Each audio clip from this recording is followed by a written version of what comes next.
Estamos de vuelta con El Contexto Radio por la señal de la 104.9 FM, Circuito Nacional Venezuela News Radio. Como lo mencionaba antes de ir a la pausa musical, en esta parte vamos a revisar con nuestro invitado, Tadeo Castiglione, nuestro amable invitado para revisar estos temas relativos al conflicto en Ucrania. Quien siempre tenemos acá, ya lo tenemos en pantalla para los que siguen la señal de Venezuela News Radio a través de los portales en streaming, sobre lo que fue la llamada telefónica entre el presidente de los Estados Unidos, Donald Trump, y el presidente Vladimir Putin, la cual fue calificada por el enviado especial para Medio Oriente de los Estados Unidos, Steve Witkoff, como épica. Épica, así calificó esta reunión y dijo que los dos estuvieran en sintonía, estuvieron acoplados, de acuerdo a las palabras citadas en los medios internacionales sobre esta conversación. Muy buenas tardes, Tadeo, ¿cómo estás? Épica esta llamada telefónica, ¿compartes lo que dijo Steve Witkoff y añadirías otros aspectos relevantes? Muy buenas tardes, estimado Carlos, como siempre una enorme alegría y bueno, un saludo cordial y amable y fraternal a toda la audiencia de Venezuela News Radio y bueno, como siempre una enorme alegría y muy agradecido. Respecto a calificar de épica esta llamada en medio de un flagelo y una tragedia como es una guerra, la cual el máximo responsable de toda esta agresión continua ha sido Estados Unidos y ahora tratando de quitarse el muerto de encima y quitándose la culpa para que otros paguen, me parece no una muy buena palabra. Sí podemos decir tal vez histórica debido a que fue la llamada telefónica más larga entre un presidente de Estados Unidos y de la Federación Rusa, una llamada que duró más de 2 horas, en los cuales se planteó el camino a seguir para el restablecimiento de relaciones internacionales, un restablecimiento que tiene que ser claro y con reglas totalmente transparentes por parte de Estados Unidos y la Federación Rusa si se quiere salir de la encerrona, no únicamente de la situación actual en Ucrania, que es a donde todos tienen el foco, sino de manera estructural entre las relaciones entre Rusia y Estados Unidos. Más allá de esta palabra épica o histórica, como diría yo, también creo que es un antes y un después, un cambio de era en medio de este camino que poco a poco se va marcando para trazar nuevas reglas delante de lo que ya es un mundo multipolar. Esta llamada de Donald Trump reconociendo a Rusia como rol de potencia mundial, de que no se la puede detener por vía militar como se trató durante años anteriores, marca que ya hay al menos un reconocimiento entre potencias mundiales y ahora hay que marcar cuál es el camino hacia la convivencia sana y la resolución de conflictos de manera responsable en medio de un escenario global totalmente candente y en los cuales cada uno sigue defendiendo sus propios intereses. Creo que no tenemos que dejar por afuera mencionar hasta el cansancio quién es responsable total del conflicto en Ucrania, desde el Euromaidán tras el golpe de Estado contra Yanukovych a inyectar armas de manera continua al régimen de Kiev. Bueno, ahora Estados Unidos trata tal vez de hacer una imagen de que no tuvimos nada que ver cuando han sido los principales responsables del estallido de este conflicto y de mantenerlo vivo incluso hasta el día de hoy. Es llamativo, interesante lo que menciona sobre esta actitud de Trump con respecto a Rusia, dándole la relevancia y la importancia de este país, lo reconoce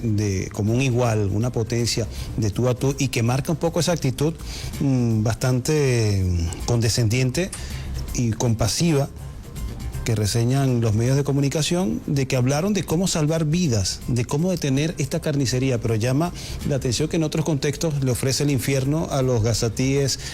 justamente en la franja de Gaza, y le ofrece la muerte y la aniquilación a los hutíes en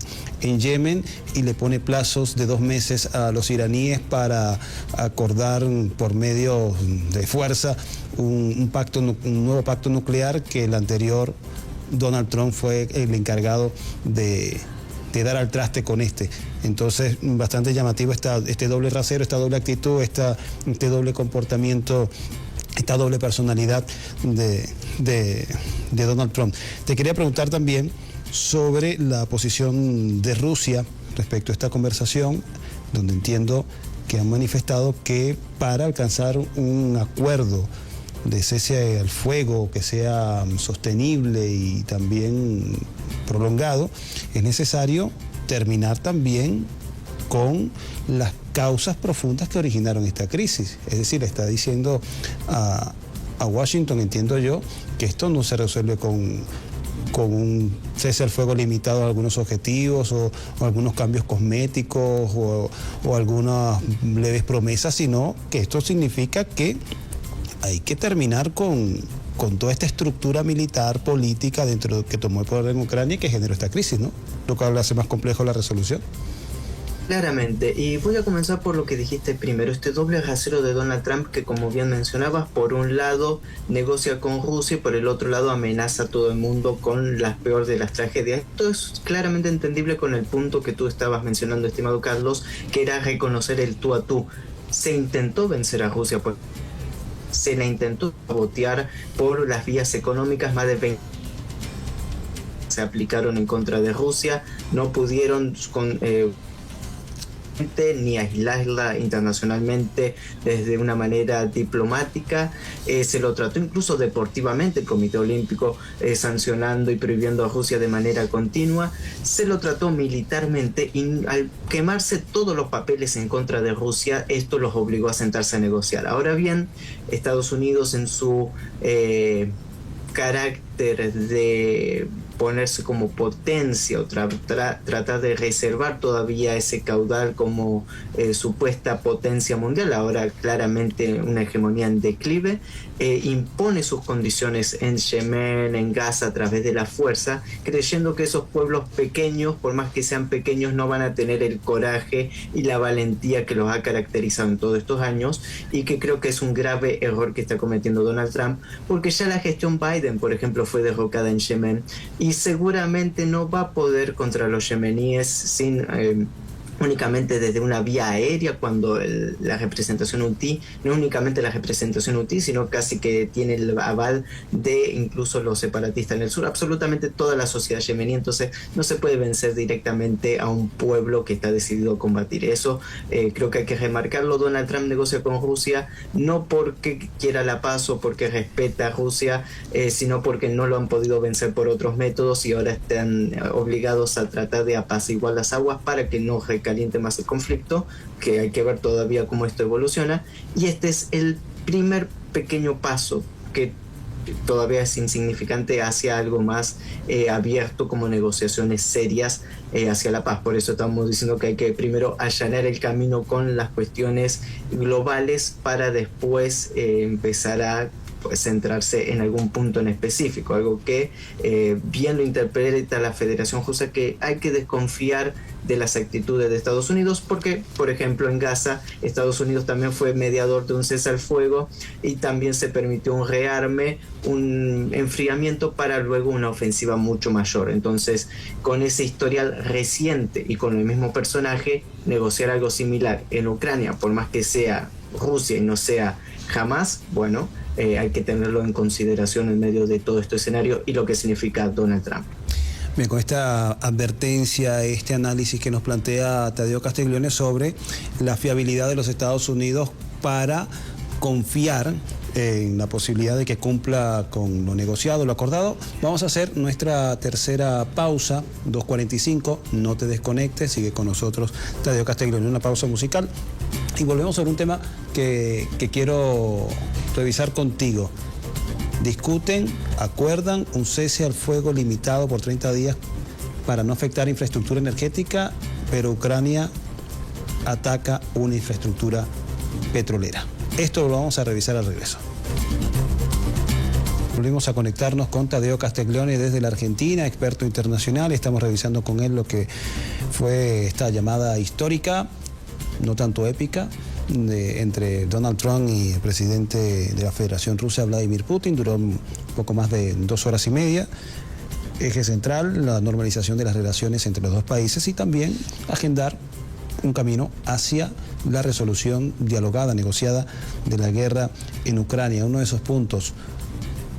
que sirven como antesala para allanar el camino hacia ese objetivo, fue el acuerdo de un cese al fuego limitado, parcial,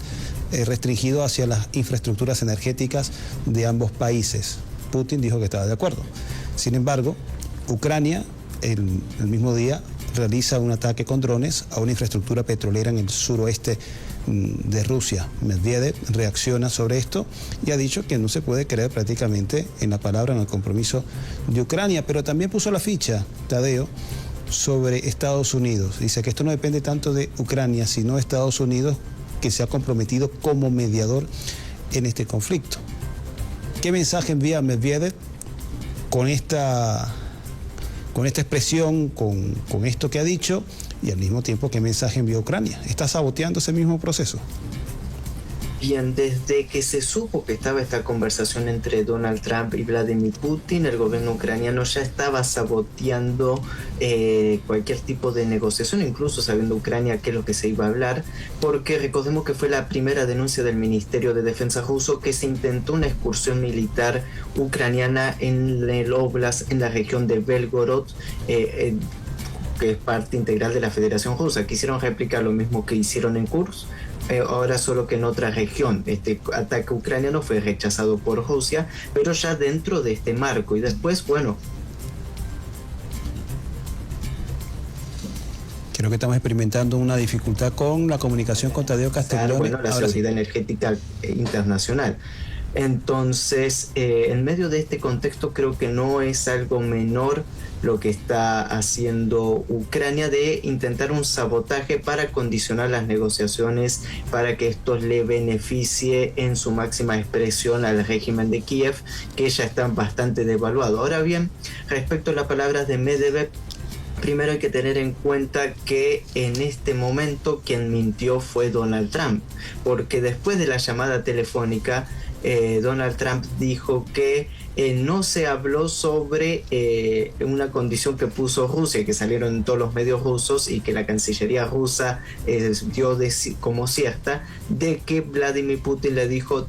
un paso para el acondicionamiento, para las negociaciones serias de paz, es dejar de abastecer con armamento y con información de inteligencia al régimen de Kiev. Y Donald Trump dijo que eso no lo habló con Putin, cuando Putin dice que sí lo habló con Donald Trump. Entonces, desde el vamos hubo una negociación en los cuales Donald Trump ya está mintiendo con respecto a lo que habló con Putin, y en los cuales también se le ha dado vía libre, porque si se le continúa abasteciendo de armamento al régimen de Kiev, ¿de qué negociación de paz estamos hablando? A la misma vez de que Ucrania lleva a cabo estos ataques y no recibe represión alguna por parte de Estados Unidos, y como fue un ataque de profundidad, es lógico que contó con el apoyo tecnológico y de, vamos a decir, los servicios de inteligencia y la inteligencia militar de Estados Unidos para llevar a cabo este ataque. Entonces, ¿en qué quedamos? Por eso la responsabilidad de Estados Unidos como mediador para controlar a su bestia. Otra cuestión interesante fue la llamada de Donald Trump con Zelensky el día de hoy, en los cuales se diagramó otra lista de papeles y demandas que Ucrania da hacia Rusia, en los cuales Donald Trump le tiene que transmitir. Esto en medio de un gesto de buena fe de parte de Rusia para avanzar hacia la paz, la cual fue, bueno, Donald Trump nos pide que no ataquemos infraestructura energética crítica, aceptamos. Y en la misma llamada, Putin dice a sus comandantes que paren cualquier tipo de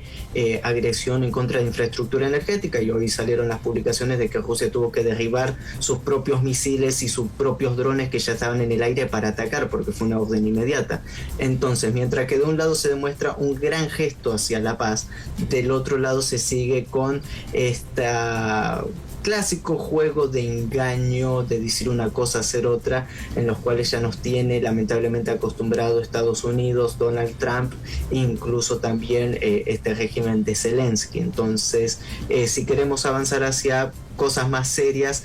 habrá que prestar atención a cada uno de esos detalles, y es a donde ha puesto la mira Medvedev con estas declaraciones, a lo cual hay que sumarle también las declaraciones de los países de la Unión Europea, principalmente de Macron, de que nadie va a abandonar a Ucrania en estos momentos y siguen impulsando una agresión en contra de Rusia y sostener esta tragedia como es esta guerra. Entonces, no habría que pecar de inocentes, fue una muy buena llamada, pero no representa un cambio total en lo que es el escenario en el teatro de operaciones militar, y tampoco lo va a significar porque no hay condiciones dadas de todos los sectores para que esto sea una paz duradera y verdadera, con todo el historial de acuerdos previos, como también con el historial actual de una Europa desenfrenada en su énfasis armamentístico para apoyar y sostener al gobierno ucraniano, y un gobierno ucraniano que se está aferrando al poder, que no convoca elecciones, que no tiene representatividad social y que se sigue comportando de manera terrorista, porque estos ataques son de carácter terrorista porque son infraestructura civil. Tadeo, muchísimas gracias por el análisis que siempre nos planteas, compartes con nosotros en la audiencia de Venezuela News Radio, también el espacio En Contexto Con que publicamos en YouTube. Ha sido invitado varias veces a este espacio y también al Mundo en Contexto Venezolana de Televisión. De verdad que te reiteramos desde acá, desde Caracas, Venezuela, nuestro profundo agradecimiento.